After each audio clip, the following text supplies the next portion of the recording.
forward and I'm just here to listen, not know who I was. I'm gonna just want to let you aware I'm here. Thanks, Allison.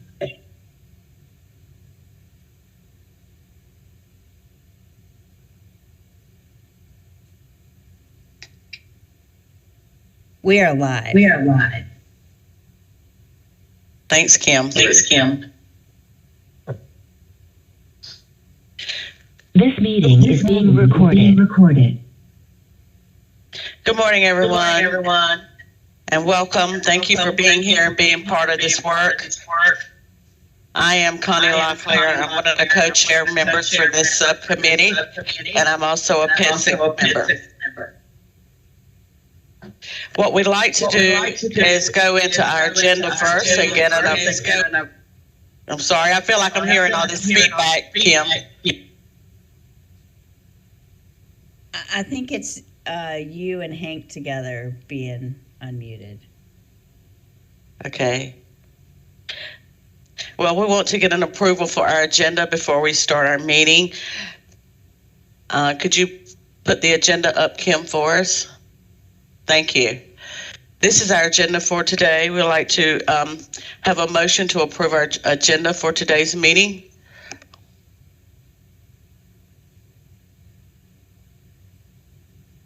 Could I receive a motion for one of our members to approve our agenda for today's meeting? This is Maureen. I make a motion to approve the agenda. Thank you, Maureen. Do we have a second? This is Lori Floyd. I second. Thank you. Thank you, Dr. Floyd. All in favor, say aye. Aye. Any opposed? Any abstentions? Motion has been approved. I am Connie Locklear. I serve, as I said earlier, as a PEPSC member. I also co-chair for this committee, New Professional Learning Tools and Structure Working Group. I work in Robeson County, and I am the director for our Indian Education Program. I'll now turn it over to my colleague, Hank, and he will introduce himself, and then we'll proceed with introductions with the group. Are you there, Hank? Okay, I'm back. Sorry. Okay. I changed over to a headset so I didn't cause whatever echo was going on. Great to see everybody. Thanks so much for being here. I'm Hank Weddington. I serve as Dean for the College of Education and Human Services at Lenore Ryan University, and also a PEPSC member. And I think this is going to be a great group to work through some of the things that the chair has asked us to talk about. And we've got a full agenda for today. Kim, can you go to the next one to show our group membership? I thought it'd be great if people wouldn't mind taking just a couple of seconds and telling us who you are and what you do right now, just so that we are all familiar with each other. I'm going to go in the order that I see it on my screen, and I'll just call you out to give us just a brief introduction, if that's okay. And first one I've got is Mark Townley. Good morning, everybody. My name is Mark Townley. I'm the Assistant Director of Programs for the Keenan Fellows Program for Teacher Leadership based out of NC State University. Great. Thanks for being here. And then Dr. Floyd. Good morning, colleagues. Lori Floyd. I serve as the Dean of the School of Education here at UNC Pembroke. Thanks, Lori. And then we have Maureen Stovers next on my screen. Hi, I'm Maureen Stover. I am a high school science teacher for the North Carolina Virtual Public School. Thanks, Maureen. Dr. Leese. Good morning, everyone. I'm Diana Leese. I serve as the Assistant Dean for Educator Preparation and Accreditation here at UNC Chapel Hill. And as noted on the slide, I am also the current president of the North Carolina Association of Colleges for Teacher Education. Happy to be here. Thank you. Thank you. Let's see, I've got Pam Batchelor up next. Good morning, I'm Pam Batchelor. I'm the Executive Director of Instructional Technology for Johnston County Public Schools. Wonderful, thank you. Jill Kamnitz, I see you up next here. Yes, thank you. I am Jill Kamnitz. I represent the Northeast region on the State Board of Education, and have also been involved with the earlier the Human Capital Roundtable. I represented the State Board on that group that sort of started this work off quite a few years ago. Great. It'll be great to have your history on all that as we move through this. Susan Wynn, our dupe. I'm Susan Wynn. I am on the faculty in the program in education at Duke University. Great. And I think that's everybody. You heard from Allison Schaefer. We also have Kim Evans, Tom Tomberlin, and Andrew Seiberg all here from DPI, who will provide us with great information and counsel as we go through this. So we're glad to have them with us as well. Did I miss anybody that I can't see on my screen? I don't think so, but I think it would be important to also introduce that Sam Houston is one of our PEPSC members who couldn't be with us today due to a scheduling conflict. And anyone else that we're missing, Ashley McBride, is she here with us today? I have not seen Ashley. Okay. Okay, well, great. Thanks for all being here and taking the time to do this. I know this takes time out of a very busy schedule that everybody has. We had set some norms during the first set of subcommittee groups that we had for the Pathways to Excellence, and we decided to stick with the same norms. I won't read them all to you. I'll just go through them quickly. Obviously, we're doing work that's supposed to benefit the students of North Carolina, and that's kind of the first and primary idea in our heads when we make any decisions right now is how it affects our students and our teachers in the classrooms. Collaborative, that's never been a problem with these groups that I've seen, and certainly opinions are valued, and we want everyone to talk and share, and whatever comes out of this group will certainly be shared back with the wider PEPSC group. And Dr. Dempsey as chair of that one. We ask that people don't try to dominate the conversations, but definitely show all of your different opinions and perspectives on things. And I think this is going to be a great group, so I don't think this will be any problem for us, but just wanted to reset those norms before we get started into this new subcommittee's work.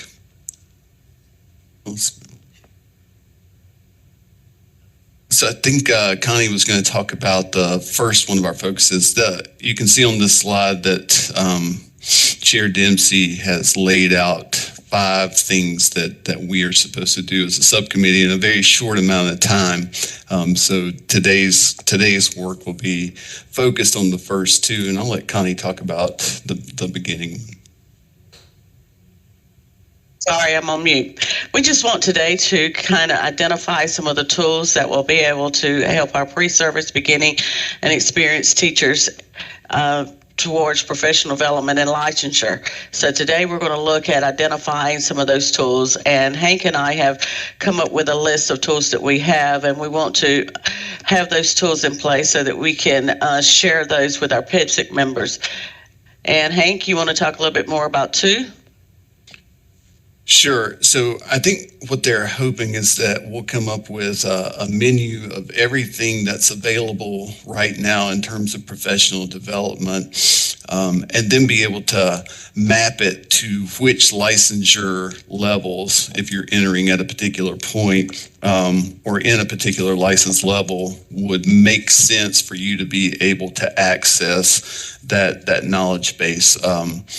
And it could be different for each one. There could be some that go across all of these, but we do know that North Carolina has a wealth of professional development tools already available to in-service teachers and to pre-service teachers. And so we thought we'd use this first meeting to try with you as experts in your field to identify everything that's out there right now, and to try to get any kind of information from you on effectiveness. That's another piece that we've been asked to look at is is there any effectiveness data that goes along with any of these professional development tools right now? And I know that Tom and Andrew and Kim may have some information on some of these as well, but I will, let's get to the next slide, if that's okay, Kim.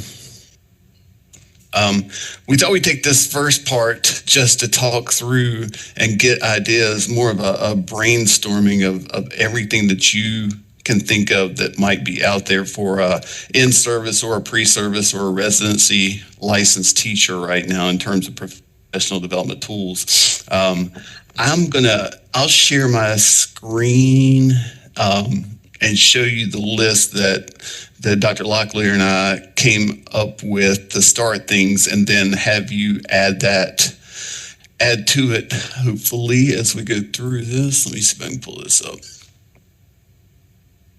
So these are the ones that came to our mind right off the bat, and I'll let you take a look at those. There's a couple of pages. Let me put this in reading mode so you can see it. Oops. So the 2 pages with the different links, if you'll just take a couple of minutes and look at that, and then maybe we can begin talking through others that you're aware of or anything about some of the ones we've got listed here. Let's take about 2 minutes.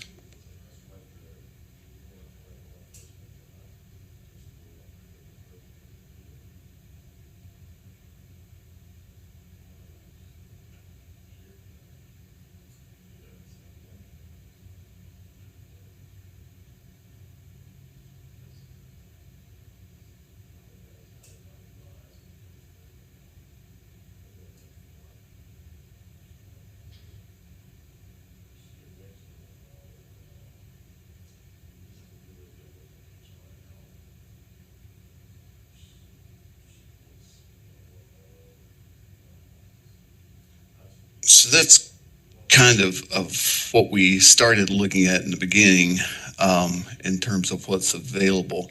I guess I should, before we get deep into any discussion, are there questions about what we're being called to do? Because I know this is a little bit different kind of subcommittee, and we have very limited meetings. I just want to make sure everybody's clear on what we're being asked by PEPSC to do.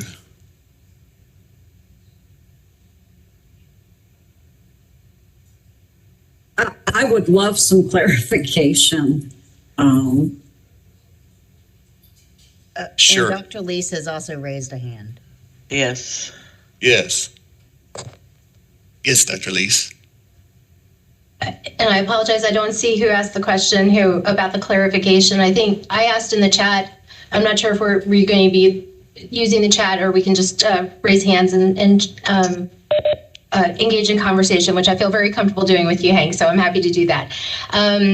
Tools, like what is the goal? What is a little clarification about that? And I think tools is a pretty broad thing, so I really appreciate seeing the list that you and Dr. Locklear put together to share with us, to give us an idea of what tools are, because I think that could be very different, particularly thinking about the levels of experience of teacher, whether it's pre-service and in-service, and these professional development tools. So it seems that a program could be a tool, but I think it might be helpful for us to have a good working definition of what those things might be. Yeah, no, I think that's actually really important, and we were thinking as broad a definition as possible, because I agree. I think coursework is a tool that can get you access to the knowledge base for the profession. A micro-credential could be in-service professional development, a conference. I think we're kind of wide open. I think it's anything, if I were going to give a definition off my head, it is anything that would provide access to the knowledge base of a professional teacher. And I would also say, just for those who haven't been on other subcommittees, we've tried to connect all of these to the in-task standards and the progression rubric within those standards, just because they're widely accepted as teacher standards, and gives us a way to look at how somebody should progress through these different levels. Does that help, Diana? Yes, thank you. And I'm sure that'll continue to grow through these conversations. I see a good question from Pam in the chat about it as well. And I saw Pam's question, and I think the answer to that is both. I think that we're looking at current tools, but we're also looking to see if there's some tools that we may need as teachers progress from level 1 to level 2 on this on the draft that we have for teacher licensure.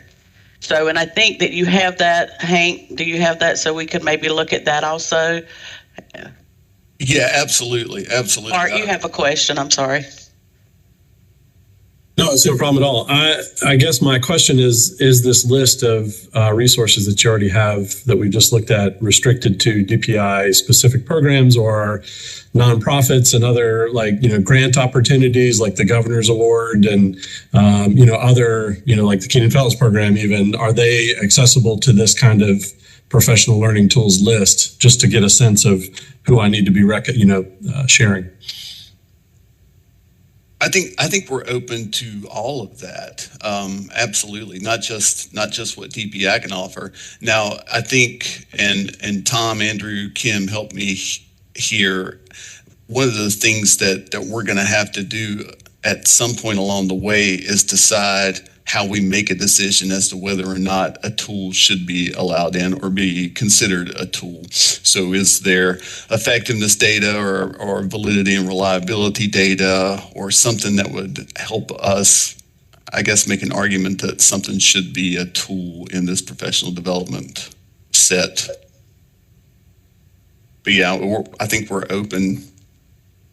So, Dr. Weddington, so to answer the first question, as far as professional development goes, DPI is not a large provider of professional learning when you think about kind of the entirety of what teachers engage in terms of professional learning.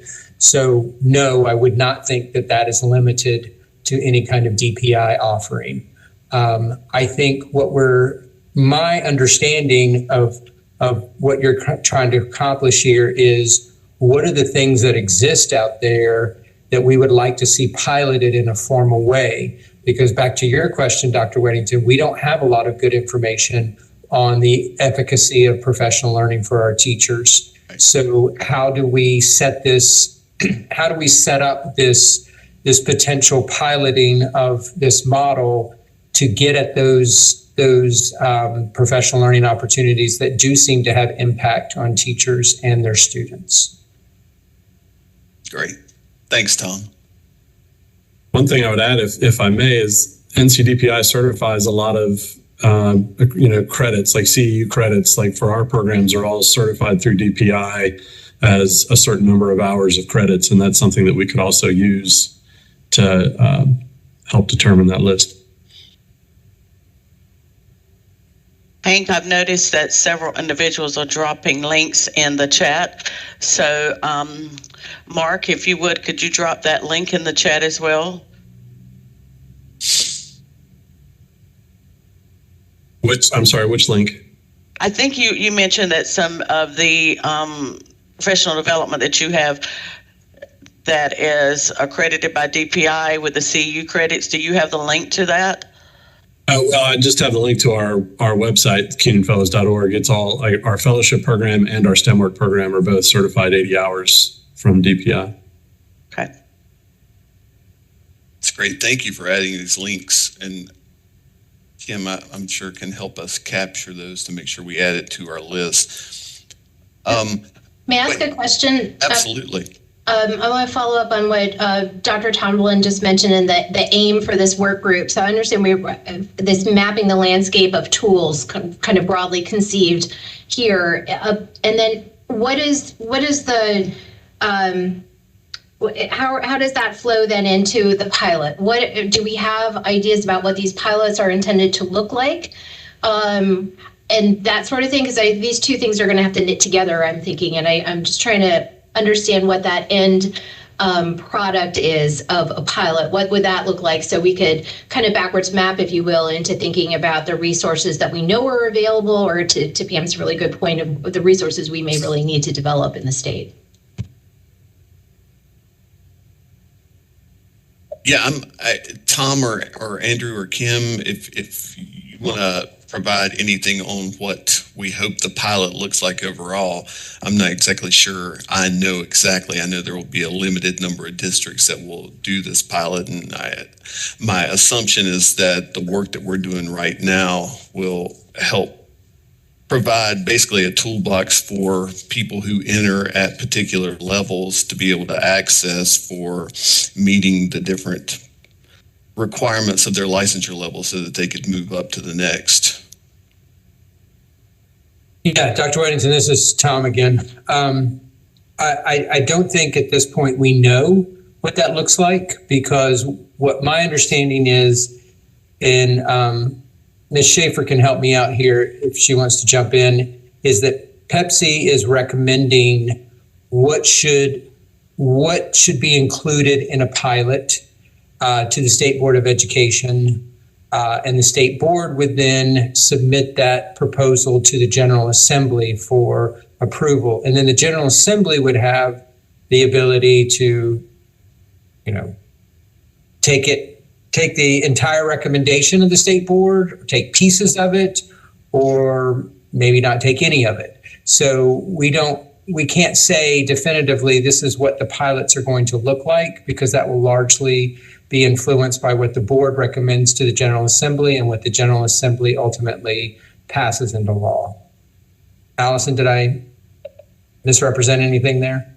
No, I think that's fine. I think, just to clarify, the General Assembly has to authorize.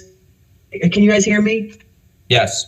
Yes. You have to authorize pilots. The General Assembly would have to authorize the pilot. So the way this work generally proceeds is PEPSC's recommendation goes to the state board, and then the state board's going to come forward with a request. And I think that's the flow we're following. So I think that's what Tom basically said. But the General Assembly is in complete control of what they choose to put in a pilot or not, but they will look to the recommendations of PEPSC and then the state board as well. I hope it doesn't give you the guidance you need, but it gives you the process that we have to follow. Great. Thank you very much. I know that probably wasn't the answer you hoped for, but we're still building it as we fly it right now. As we go, but it looks like Dr. Evans was going to put together a Google Doc that we could share on. A lot of good stuff going in right now, but maybe a shared document where everybody could just add as they think of things would be great. It might make it a little bit easier. I've seen some people adding some things. I saw Maureen added a few. Does anybody want to talk about some of the things that you're adding in that we didn't have initially, just so everyone's familiar with it? Yeah, I'm happy to talk about the two I added. The first one is the Classroom Strategies Assessment System. And that is a self-teacher rating and then an observer rating of the same lesson. It does have inter-rater reliability, and it has been demonstrated. It looks at both instructional and behavioral management practices, and it has been shown to be able to predict student achievement based on the number of deficiencies that a teacher and a principal observer both have that through that process. And I can provide more details on it if anybody wants it. The second one that I put in is the Best Foot Forward project, which was a project that Dr. Kane at Harvard piloted. And that is where teachers record themselves and they choose the lesson that best represents their teaching practice. And then that is sent to their administrator to be observed.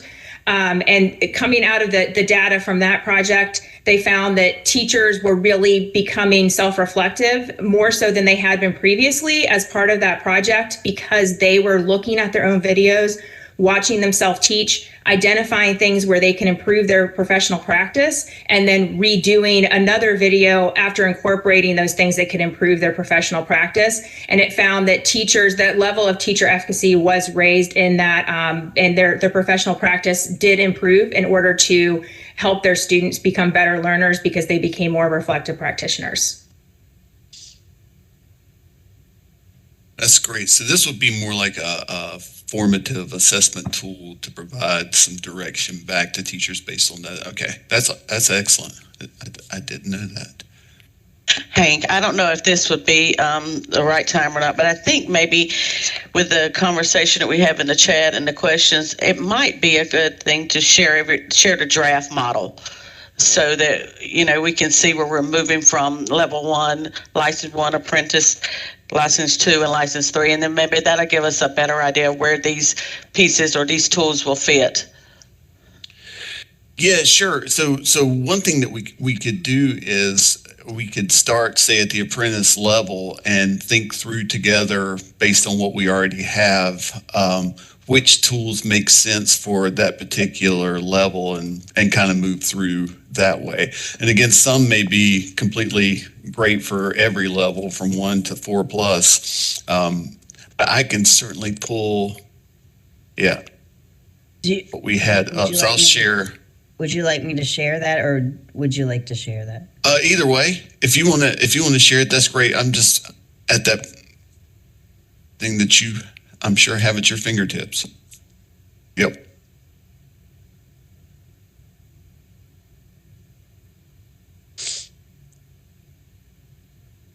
Right. So the apprentice teacher, you can see, let's see, the first thing that's spoken to here is the initial teacher success program,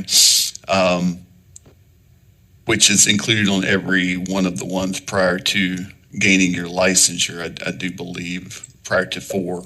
And is there anything on the next page, Kim? I'm going between mine. In terms of professional development, Yeah, and is there a third page? I just want to make sure here. No. Okay, so really the only one that was listed out was being a part of the initial teacher plan, or the BT at a particular school district. So I guess when I think about the apprentice level, you're talking about folks who have completed their AA degree or 60 plus hours of their BA degree. So I would think that the coursework in their EPP program, whether that's a alternative program or a traditional program, would have to be one of these coursework in order to move to the next level. And I guess if people want to think through or let us know what you think might also be, again, I think one of the questions that continues to come up, especially from apprenticeship through license 3, is are there ways for people to gain this knowledge outside of the EPP program, or is the EPP program going to choose to allow for some of these things to be used within their program? That's kind of how we had talked about it to start with, but this would be a good place to start thinking through that. So for apprentice teacher, are there particular tools that we've been talking about that seem to make sense for this level to access should they come in at this particular starting point?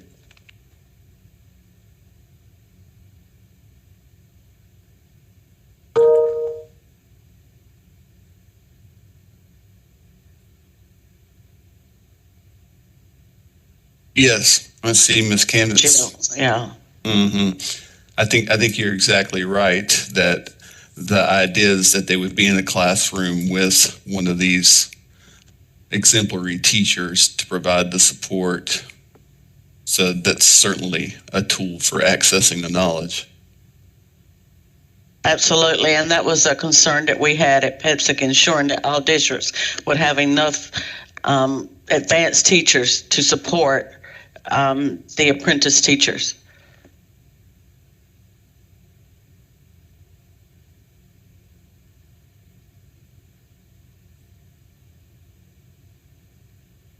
And I see that Diana put in NTSP, and we had talked about that. I think that's actually listed on a couple of other license level slides, but that seems to make sense as well.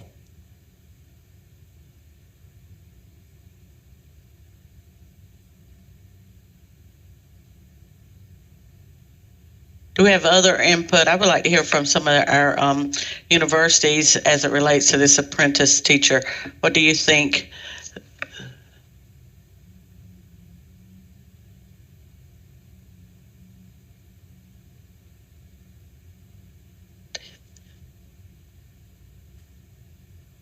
I want to honor our norms and not speak ahead of anybody, but I have had some conversations about apprenticeships recently with colleagues in other states that I'd be happy to share here. But I want to wait for Dr. Floyd and Dr. Nguyen and others. I can hold on that. Sure, Diana. I've had some conversations too with colleagues in states where this model is already being embraced. And so they're a little further down the road. They've been able to kind of share some pros and cons as it relates to that.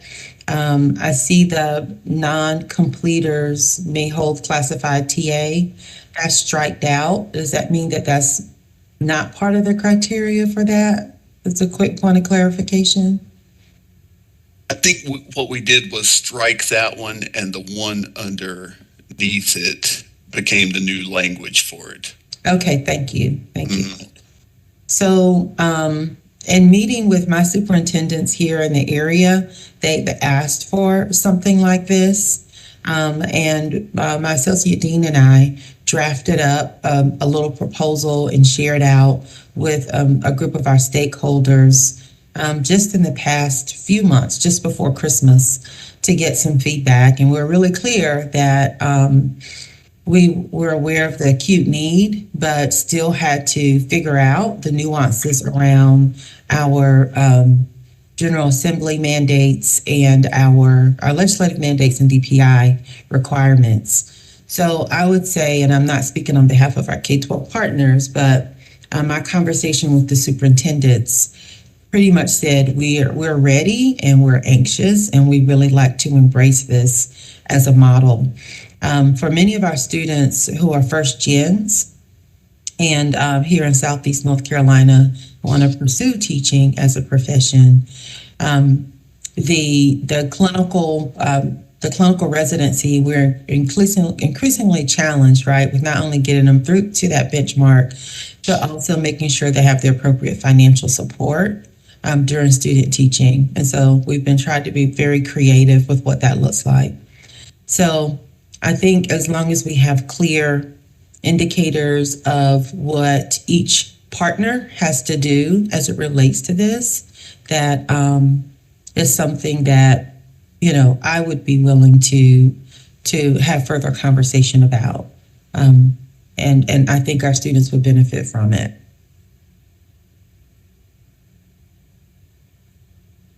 Great, thank you. Dr. Nguyen or Dr. Lease?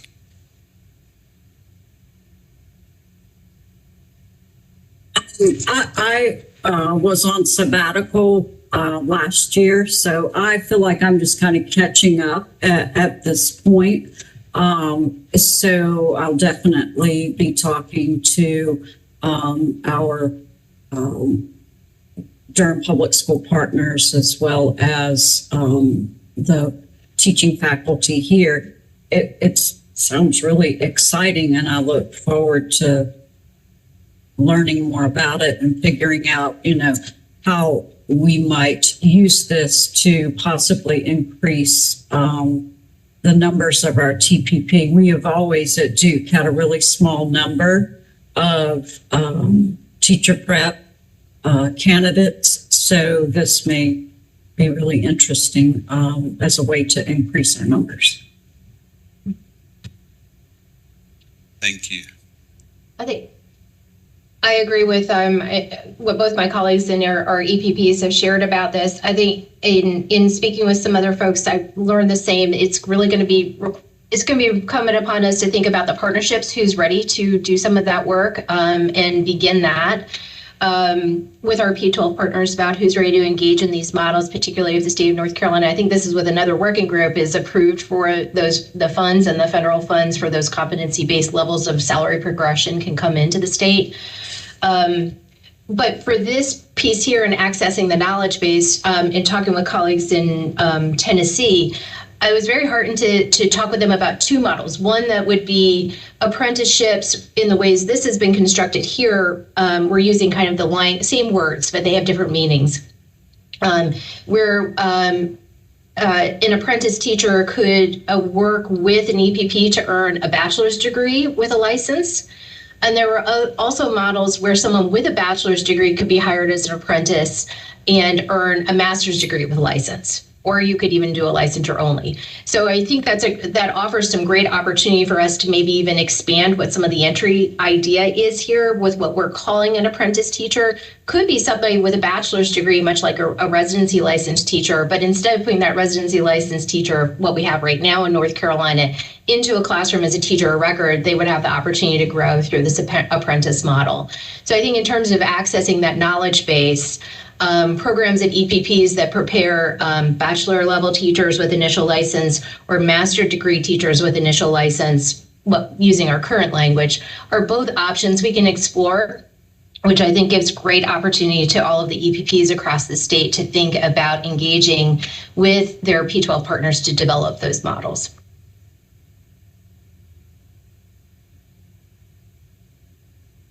I'll chime in real quick again, and I'll be brief.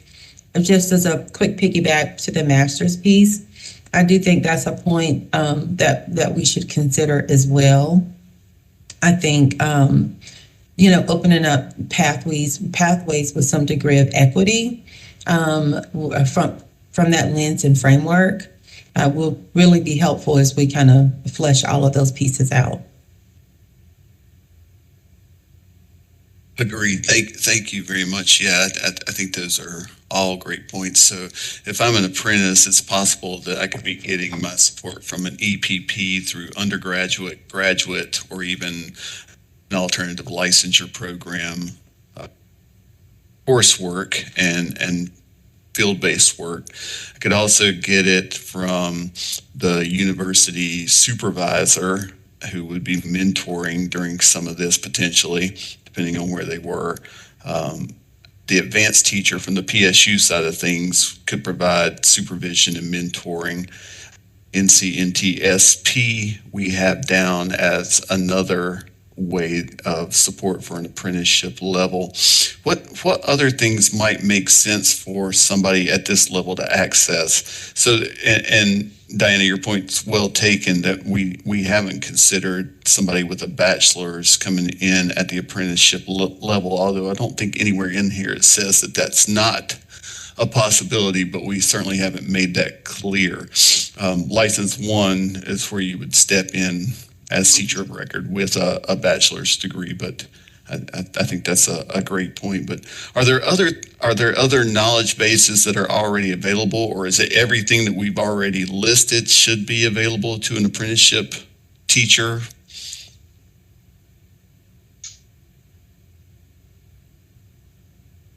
I think that I dropped a document into the chat that talks about professional learning and growth in K-12. It's a meta-analysis that focuses on the different pillars that are required to really show growth. It needs to be sustained over time, and it needs to provide coaching. And whether for an apprentice teacher, that coaching comes from the EPPs or whatnot. But I think that that's something that we need to make sure we have access across whenever this gets presented to the legislation, is that we have coaches in the schools. And I'm not just talking about a teacher who's teaching half the time and then coaching. I'm talking about somebody who can support their teachers equitably across the entirety of the school. I have some other materials around that specifically, and I just wanted to put that out there, that regardless of what licensure step they're at, our educators need access to somebody to come into the classroom, co-teach, co-plan, support them and give them personalized coaching instruction. Not instruction, that's a bad word. Coaching support, because a coach is not going to come in and tell them what they need to do. A coach is going to ask the right questions to guide them in their growth. So I do want to, I just wanted to pipe up and say that. And I realize that this conversation is going very much like professional development and how we structure it across the state. So that's why I dropped that meta-analysis in there. No, Ashley, I think your point is well taken. I think academic coaching is the key to success for teachers. So I think that is something that we can add to that list, and ensuring, like you said, that person that is providing that support is not someone that's teaching all day and having to come in during their planning to spend a little bit of time with this person. That person needs that individual to be there at multiple times during the day, just not during their planning time. So thank you. I think your point is well taken. So I think we could add academic coaching to that list along with what you're saying here that you have. So thank you for sharing. And I think, I totally agree as well. Thank you for that. The advanced teacher roles are supposed to be in place to help do that. So the ADV for the classroom or for adult leadership, that those would both be available to provide some of that. Now, I know the question has continued to be, can we afford to get enough into every district to provide equitable access? And I think that's an ongoing question that maybe the pilot will help us be able to answer in terms of need. But so that advanced teacher supervision for an apprenticeship teacher will have to be there because they're not teacher of record. They're in the classroom with that particular master teacher all day long. But that will become much more important at licensure 1 and onward there to ensure that we have that kind of support. Dr. Tomberlin has his hand raised. Dr. Tomberlin, please. Dr. Weddington, yeah, just a couple clarifying points. I think people understand this, but I just wanted to clarify. I think license 1 is not technically a teacher of record, but a co-teacher of record, where the bachelor's degree is the trigger for accessing that license level. But the same kind of support that we're talking about with apprentice teachers, there is no assumption that teacher has pedagogical skill. And so I just wanted to clarify that point. And I think you're hitting on an excellent potential recommendation for this group is if there is a dearth of advanced teachers in a particular district, which the data suggests there are, then what are some of the alternatives that this model could provide for addressing that deficit of those advanced teacher roles in a district? And that's, I'm just thinking about how you're talking about NTSP.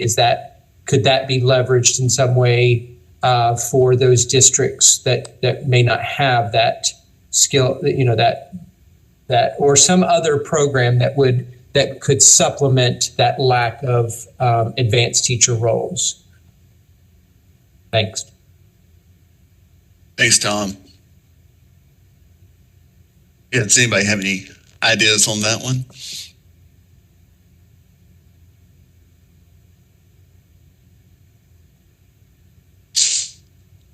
I see a couple of things that dropped into the chat.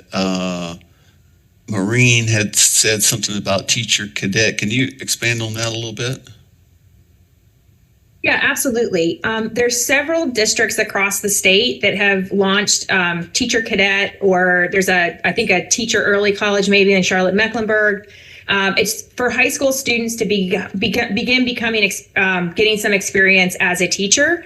And they've been really well done. I visited the ones in Johnson County and the one in Edgecombe County, and they were both extraordinary. I'm sure there's many more that I'm unaware of, but I'm just curious if that might be a great thing. And I was kind of thinking as Dr. Leese was speaking that might be another great partnership for the EPPs along with the K-12 districts to really begin building out students so that they would have a clear pathway into an EPP for an education degree.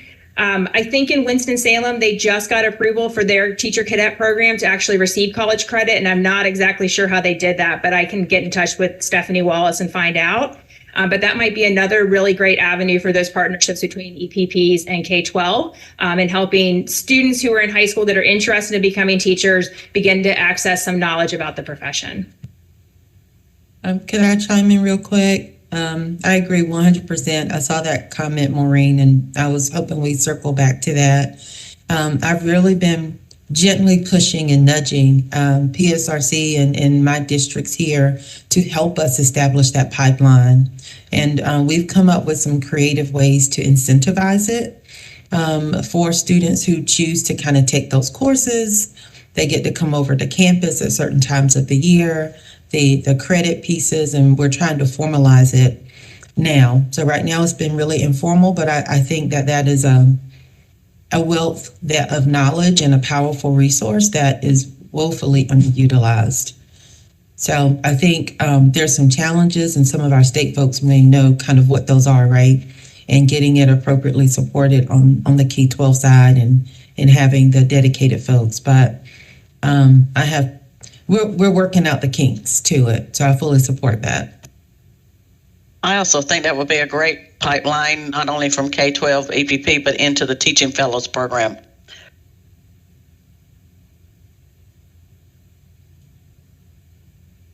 Great. I'm just going through the chat to make sure.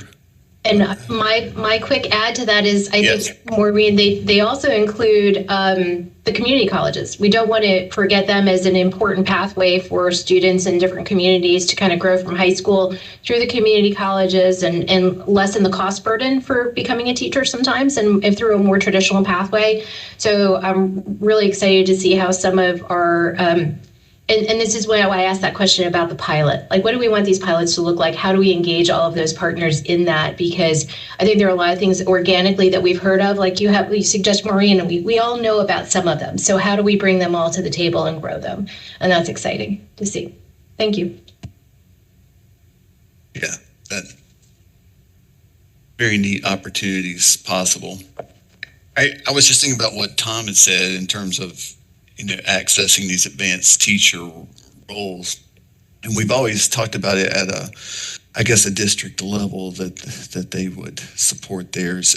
Has there, Tom? I can't remember, or Andrew or Kim, if we've ever had any discussion about whether those advanced teacher roles couldn't be positions that were state assigned as opposed to district assigned, so that they could work across different districts. If there was a dearth of, as you said, of advanced teachers in one district and not a lot in another, is that something that could happen where they work across lines?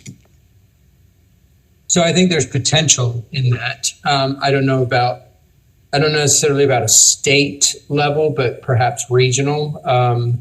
You could work something out.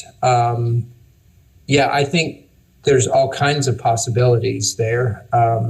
We just, I think that's part of what the task of this is to convincing the General Assembly that this kind of model, that we've thought through this model and we can address those concerns, because they're going to have the same concerns.